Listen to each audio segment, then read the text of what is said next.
In your life, you find people who are passionate about what they do, and their passion is what drives them. In other parts of your life, other circles, you find people who are certain and have an absolute certainty with what they do. Well, this man here has mastered how to have passion and certainty in what you do that creates a velocity that is unstoppable. And I am honored and privileged to bring on the stage of the Chiropractor's Edge, the one and the only Dr. Dave Fletcher. Dave, welcome to the Chiropractor's Edge. Dick, I honestly, this was on my calendar and it was like, no, I get a chance to hang out with my buddy. But thank you for a beautiful introduction there.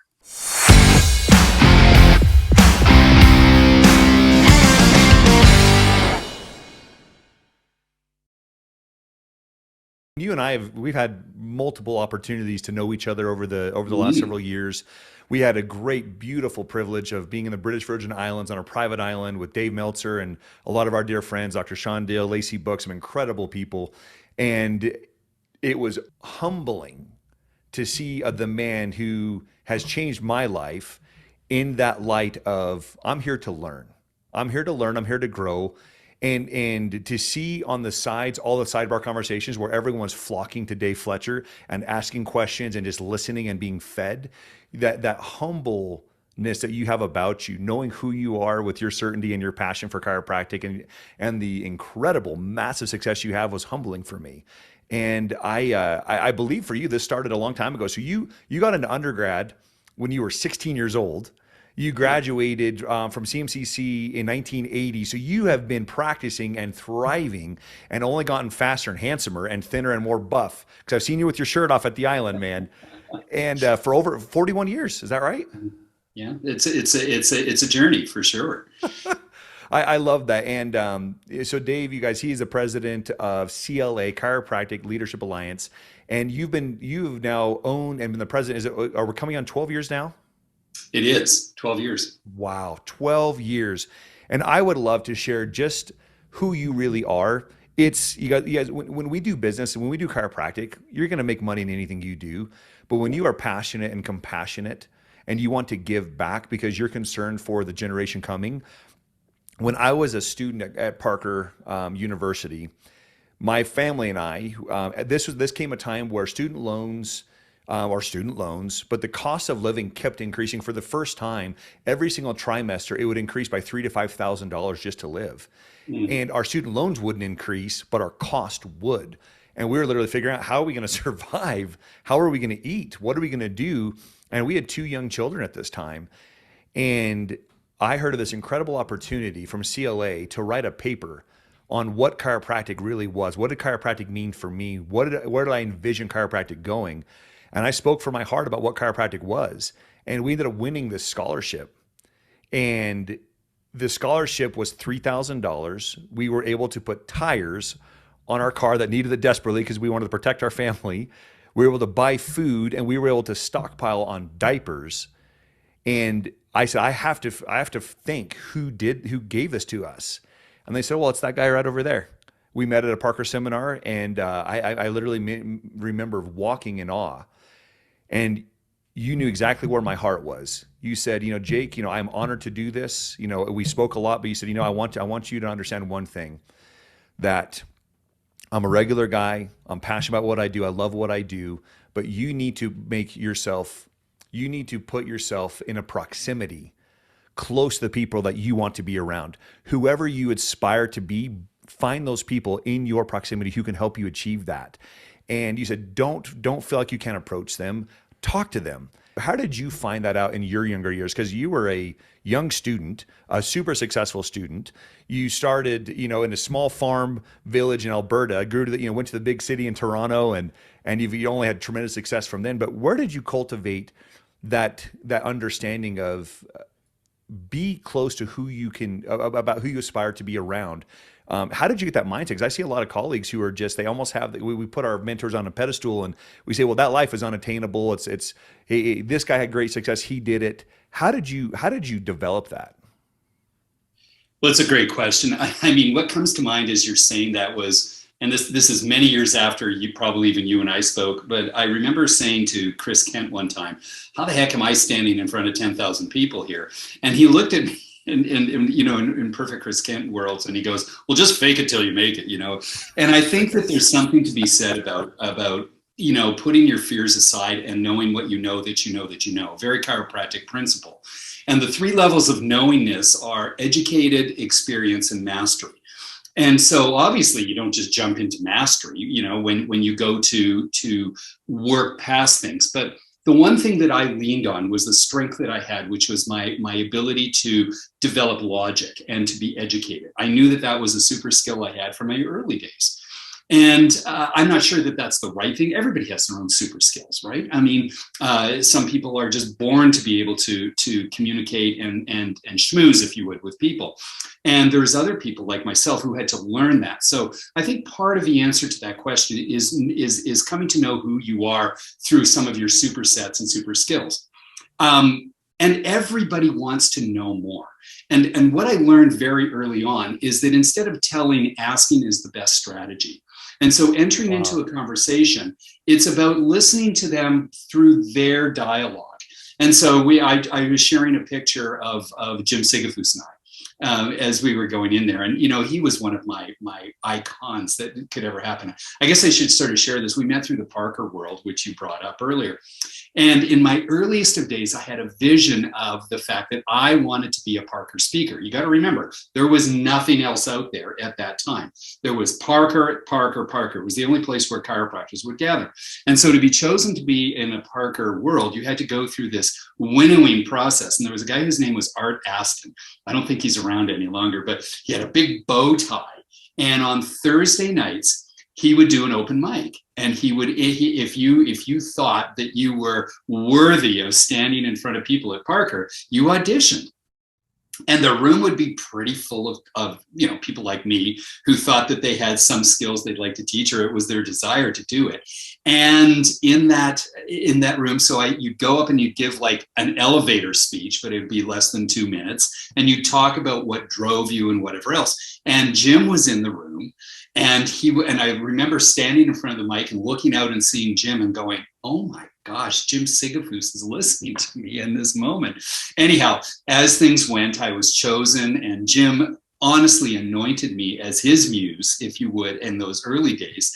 And he was able to really give me so much direction, as much as he can in his one-word answers. And the joy that I have in remembering Jim was that he always knew my name, but he never said my name. I was always young fella. Hey, young fella, come over here, and the rest of it. And so there was this, and that was the same with Sid. And those were the early days of chiropractic, of where you learn just what you said, is that there was no barriers. If you were chiropractic is chiropractic. If you were young and learning, there was no limit to the level of Velcro serving that you could do. You wanted to be attached to young growing chiropractors, because and as a CEO, I see that that's my role now, not just for chiropractic, but for mentoring in my business. I have a responsibility. I can look forward, but I have to bring up skills. I hang out with a lot of very, very capable CEOs in many different industries. And that's the rule and the role. There's a banker who's down my street from me, and he actually reached out in the early days. He's a huge banker in the world. And he reached out and he said, I'd like to have a lunch with each of your children at some time. And it wasn't because he knew me. I mean, obviously it helped that he knew me, but his responsibility, A, to the bank, but B, to the world, was to nurture bright minds. And he just got it. And that's why he's where he is, making time. I love that. Success obviously is a personal journey, and it's when you find someone that you align with. The common mistake I see, especially among chiropractors, is they try to do exactly, they want the outcome of the person that they're looking at, but they don't realize everything that they've had to go through, the great, the not so great, to get there. They just say, I just want this outcome. And they don't realize what has had to actually physically happen, and that discipline. And you hit it hard with your knowledge. A lot of docs, sadly, say, I'm a chiropractor. I've got my knowledge. and they end it right there. They don't pursue that. And you and I constantly are meeting across the world at seminars. We are and I love that when I see you at a seminar, which pretty much most of the time you're speaking at, but when you're not, you are coaching, you are collaborating, you're mentoring, you're taking notes. You are a student of what you preach. You are constantly learning. And then to only see that your, not only your network, but your net worth continually grows and expands. I, from a 30,000 foot view bystander, would attribute that to your massive success, is that constant pursuit to learn, that constant pursuit to give. I absolutely love that mindset that you cultivate and live every day. I love that. Well, it helps to have the right partner, as we both know. Nancy's incredible. And yes. Nancy's amazing, obviously. But to be given the latitude to explore who I am and to do, as you said, is really that gift in life that we've been able to cultivate as a couple. And you're right. It's a joy to have abundance, and it's a joy to be able to look forward and see. I mean, there's a certain time when the excitement of zeros gets a little dim. And I know that sounds kind of rotten for those who aren't getting enough zeros in their life, but I promise you they'll get there. Like that's a promise. The world is abundant. And if you're attached to that principle, there's no reason why you wouldn't be there.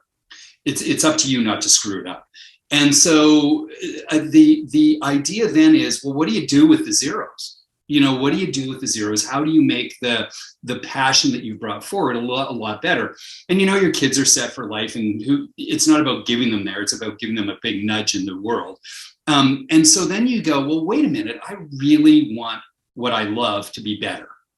And so you got your family being better. I never stopped loving the essence of chiropractic. In fact, in the sort of journey, Jake, that you were talking about, I was being tapped through in my undergraduate, which was mathematics, and then it was going directly into the physics sciences or into medicine.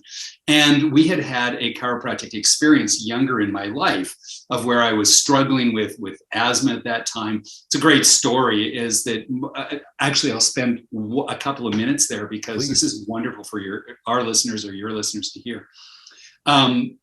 We had gone to a chiropractor quite early in my life. And at that time, this is very cool, in this Midwestern city I was growing up in, a very strong chiropractic presence. And they had developed a screening program for postural scoliosis screening in the public schools. That was the wedge in.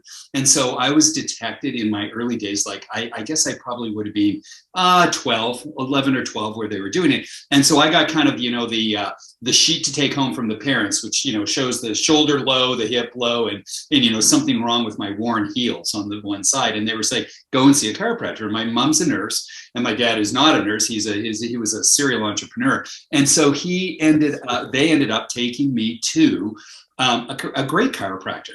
And the chiropractor took a full spine x-ray, saw that there was some things there, and started to adjust me. And in those days, you didn't have to go with a parent. So they'd send me on a bus, and I was 12 years old. And I'm like, do I really want to go? And so I lasted about 6 visits. And, there was no fun in going to a chiropractor by yourself or doing that thing. It wasn't clear. Here's the story. As I entered into probably my 14th year, I started to develop really intractable asthma.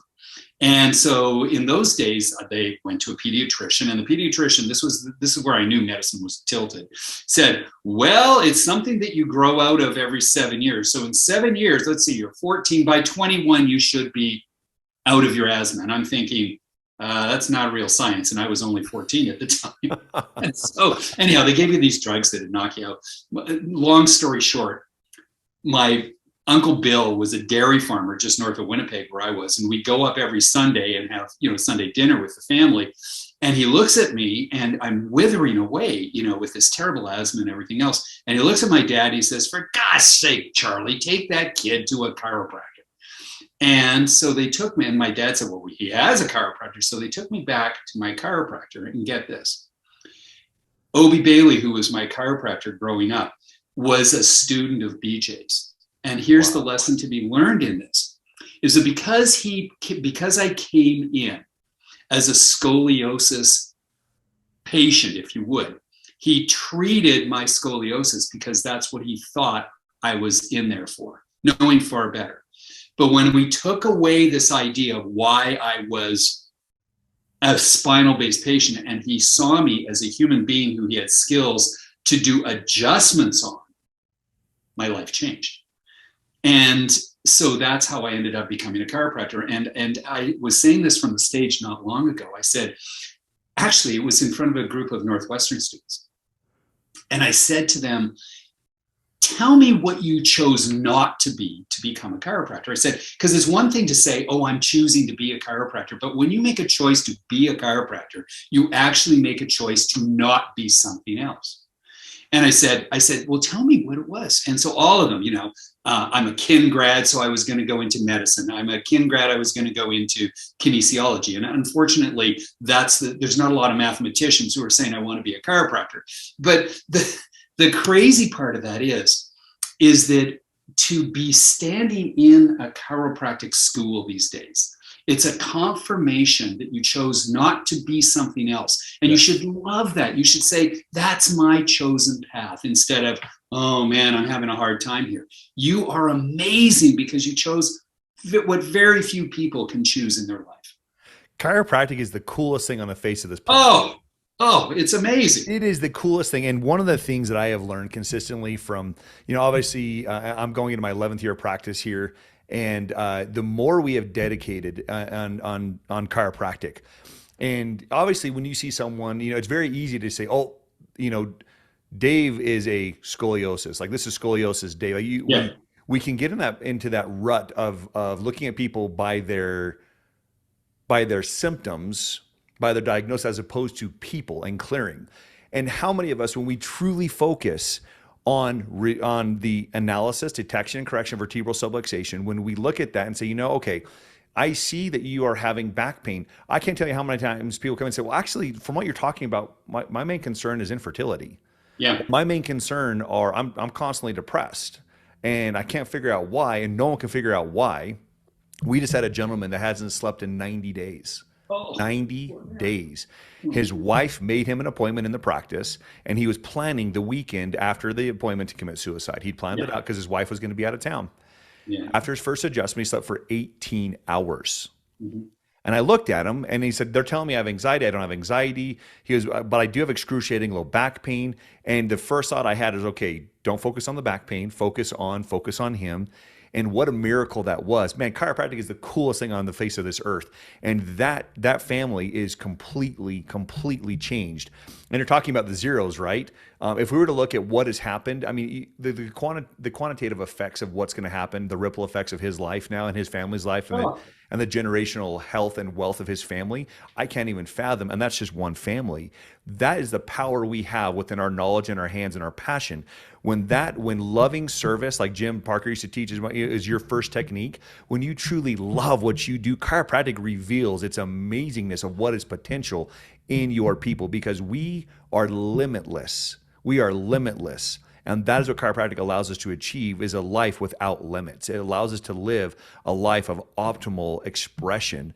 And that expression then comes in dollars. It allows you to do everything we want to do. I loved when you and I were on the island together and we were looking at this gorgeous estate across from the island. And to hear you very casually, very humbly say, yeah, Nancy, we're looking at this place over here and we think we're going to purchase that. And here's our vision for it. And here's that. And to look at the life that you've led in order to afford that opportunity where you could humbly say that, and to know that the next week you're giving back at another lecture was inspiring. And I thought, why can't every chiropractor have this moment? Why can't every chiropractor know that this is where they deserve to be and to live? Why is that, Dave? Why is it that we can have that glimpse of and that feeling of abundance, being abundantly blessed? Why is it that most chiropractors do not get there, don't ever get that chance to express it? Why is it? I think it begins with this idea that and I'm going right back to what we were talking about, is that they have to unlearn why they became a chiropractor.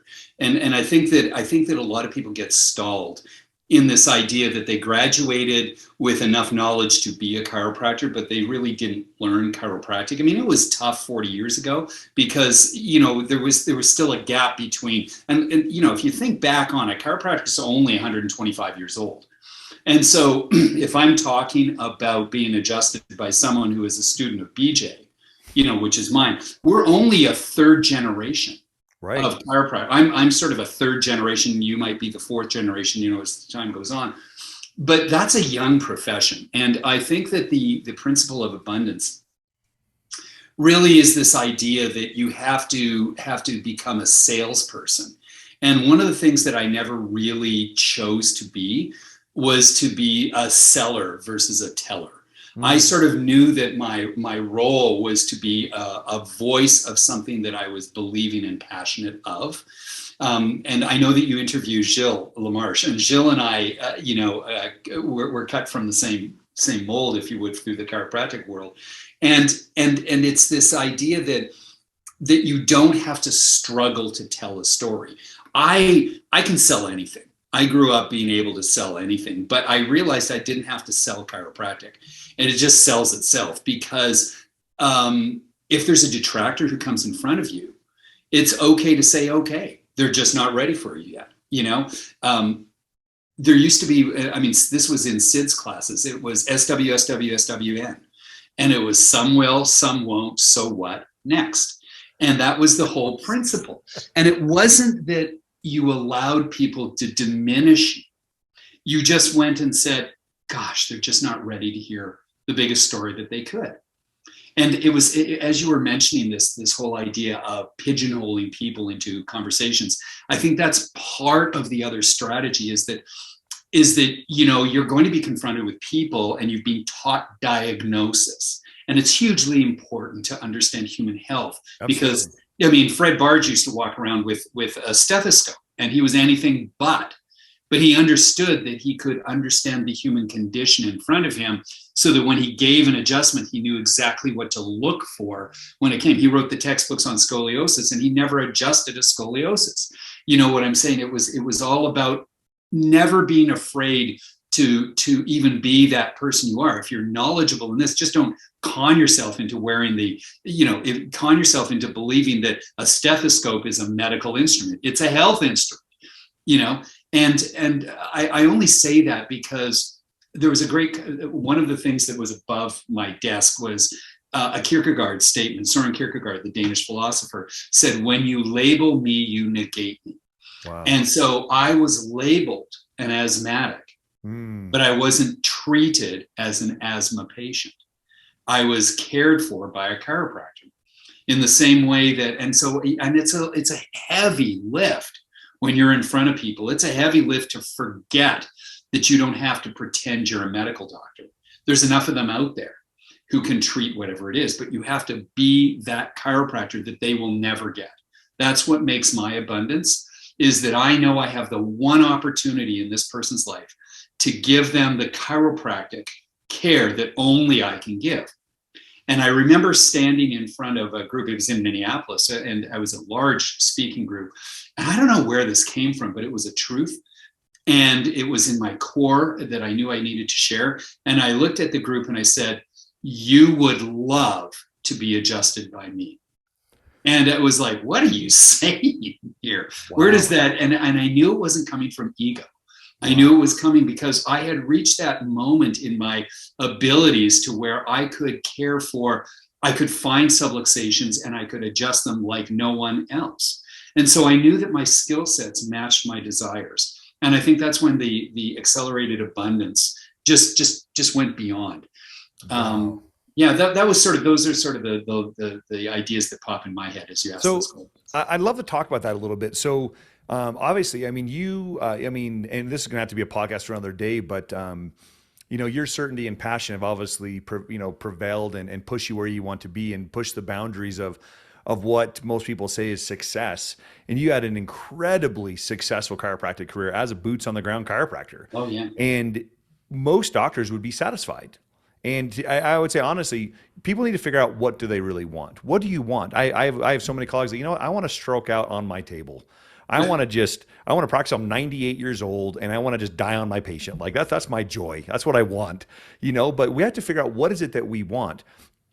What really happened in your mindset where you have an uber successful practice? You have a huge following. You created a team. You created a mindset of love. One of your associates with you for 17 years. What was it that finally told you that you knew that you were making an impact, but you wanted to make a larger impact? And that's kind of where CLA came into place. Mm-hmm. Tell me about that mindset you were in to say, how could you say and feel that here I am having great success, but there's more outreaching. There's something more that I can do. What was going on? How did that mindset come to be and how did that action take place? Well, I think that it's pretty cool because, you get your ego stroked as you're on this journey. And so some of it was getting invited. And so in the early days, and I won't go into the earliest of days, but Pat and Chris, so Pat Gentempo and Chris Kent, identified me as somebody who could work with them. And I was this sort of clinical, like you said, I had this Uber practice and I was this clinical, and I was a client of theirs. And I was one of those guys that never struggled with putting an insight into the office. It just augmented everything I did. And so they'd heard about me and they said, oh, would you like to come to a conference that we're at? And so they invited me to come up and speak, and they kind of went, oh, wait a minute, we need to work with this guy.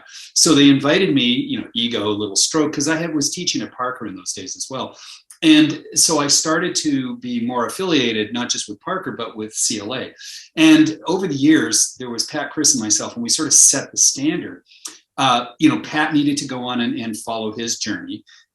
Chris got back to his roots, which was academia, and I needed to carry on unfinished business. And the unfinished business was that we started this visionary approach, which was to say that we needed to elevate the excellence within chiropractic at every step of it. And because my strength was on the clinical side and also on the ability to tie that together, I looked, and I remember it so well, and this was this 12 years ago, is that Nancy and I were in our hot tub, and I looked at her and I said, you know what, not only unfinished business, but I see that we have this opportunity to stretch to a worldwide message. I said, I have a vision and I have a message that needs to go bigger and broader than we are.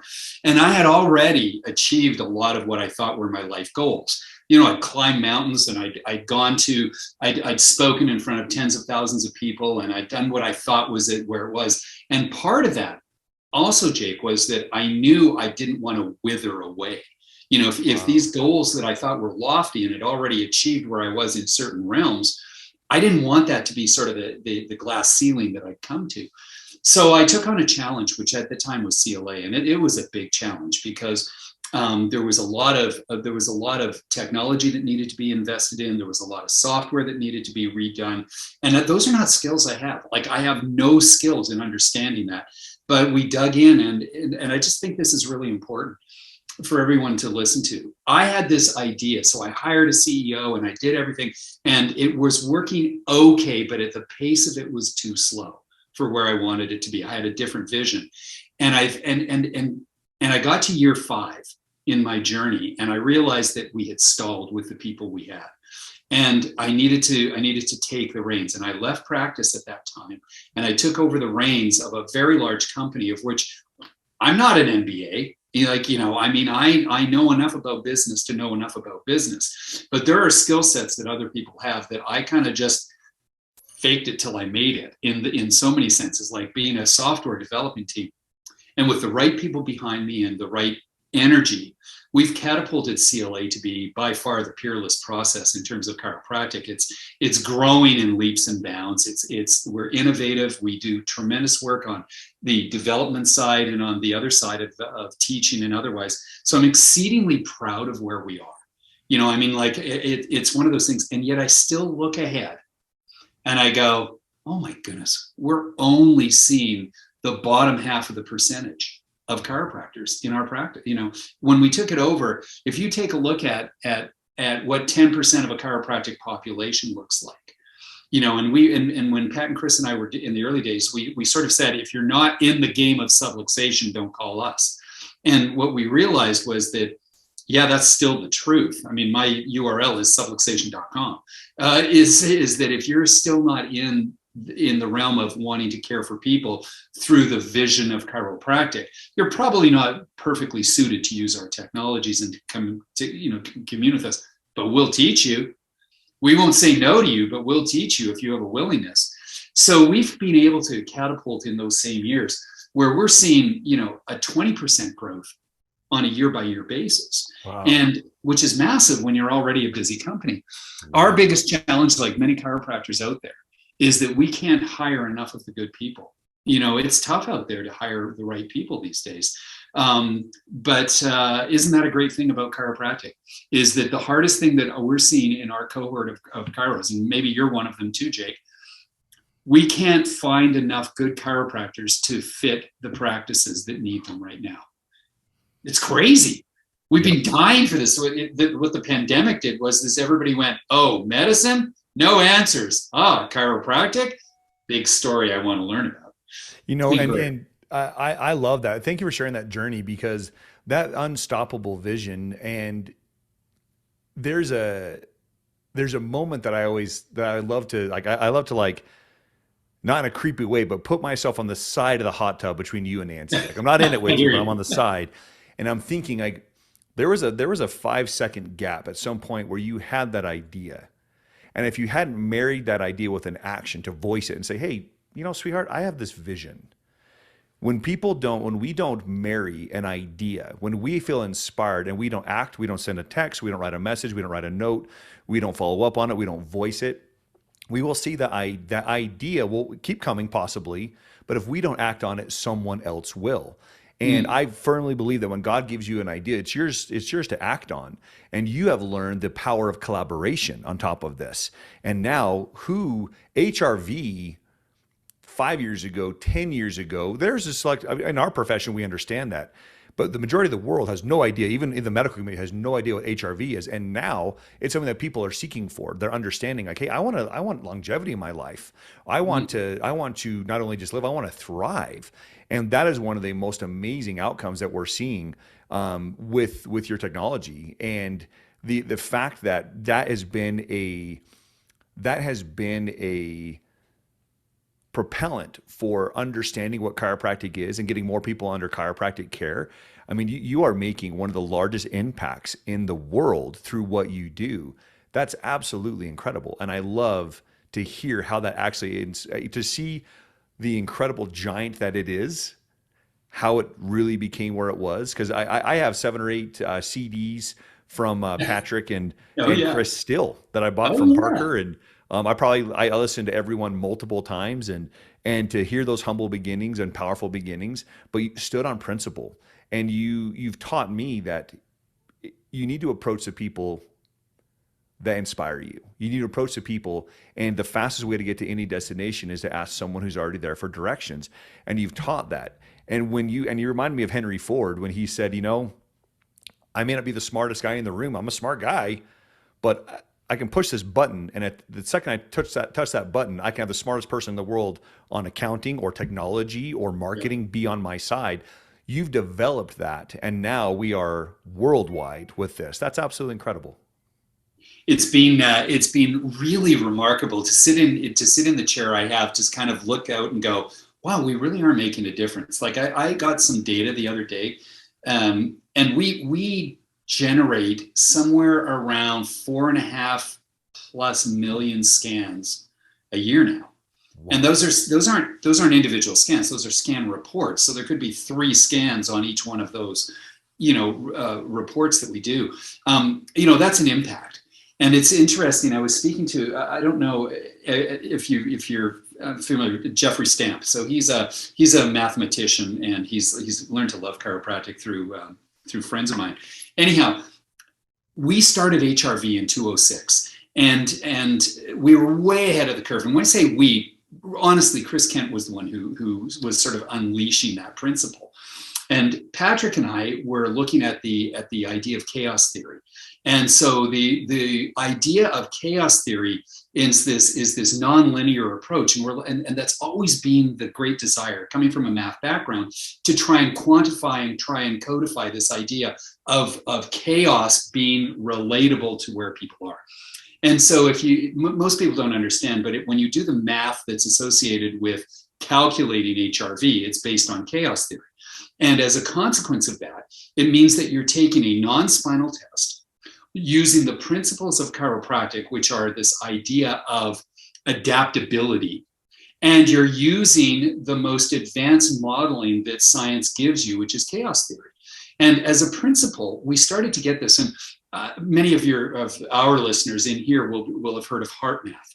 Heart math was one of the leaders into this whole idea of understanding it, and they really pigeonholed themselves and turned it backwards, and it became more of a biofeedback type of product. But the man behind it, beside Doc Chidre, was a guy named Roland McCready, who was this PhD in the neurosciences, but also in understood mathematics. And so Chris and Roland and I would get together, and we would start to understand and start to create algorithms. And so nobody understands that that it isn't just a pull it off the shelf algorithm. The algorithm that associates with our neuropulse was designed specifically for a chiropractic outcome. And as a result of that, it has this genius that was built in from Christopher and from Roland that allow us to go forward. And when people use our HRV strategies, yes, it gives the same HRV number, but it's quantified against outcomes that are affiliated with what we expect a chiropractic outcome to be.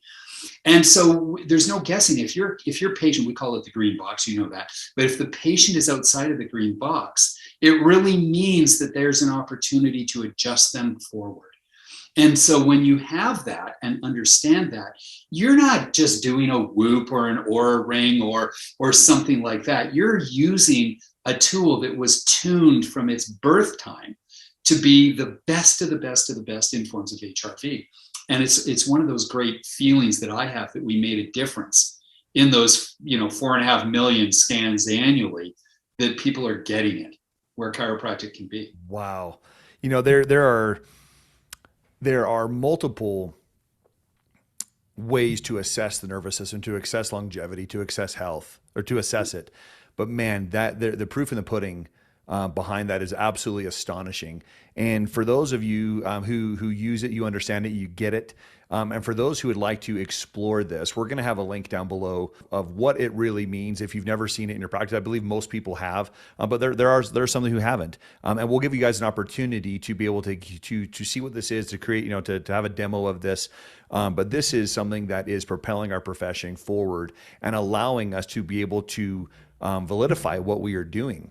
Research is so critical in order for us to expand our reach into the other realms. We need to speak other people's languages. And when you're talking medicine, we're talking nationwide, worldwide health.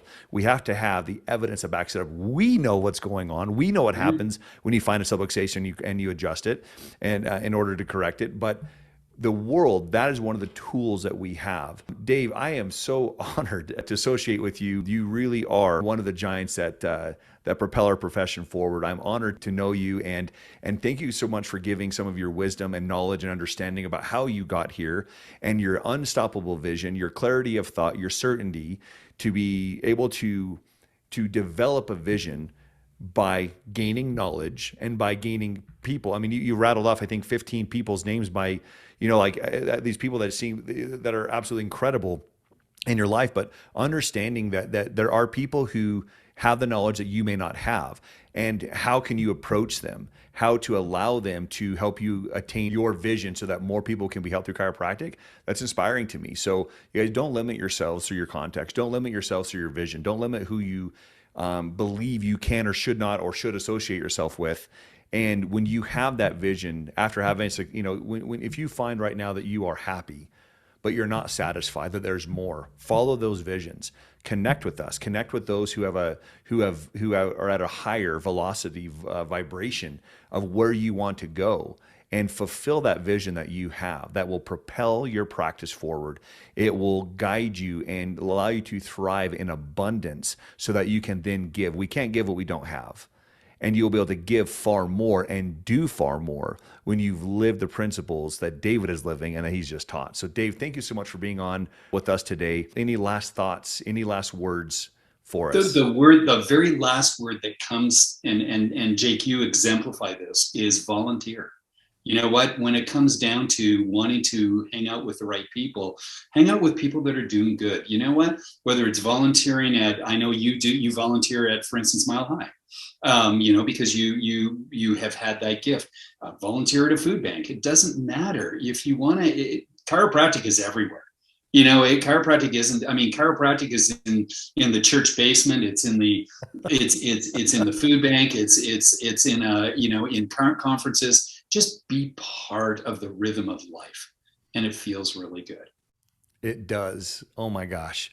I will end on that note. If you're not feeling good, if you're not feeling satisfied, if you can't wake up with absolute joy, get connected. Get reconnected with chiropractic. Get reconnected with a vision larger than yourself, with an outcome that literally changes this world. Get connected. Thank you so much, Dave. Always, Jake.